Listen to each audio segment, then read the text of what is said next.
Hello guys, in today's video we're going to talk about how to fix Instagram Reels not showing problem. So the answer is easy, just go to the settings and then scroll down to the apps section and then go to the search and search Instagram and then go to the storage, and here you will find this clear cache option. Click on it. Now you can go check it if it worked.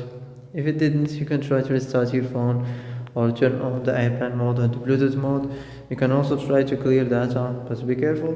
If you clear data, all the Instagram's data will be deleted. This includes all files, the settings, the accounts, the databases, etc.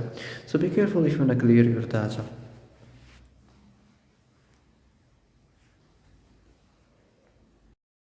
So that's it for today's video. I hope this is the answer you've been looking for.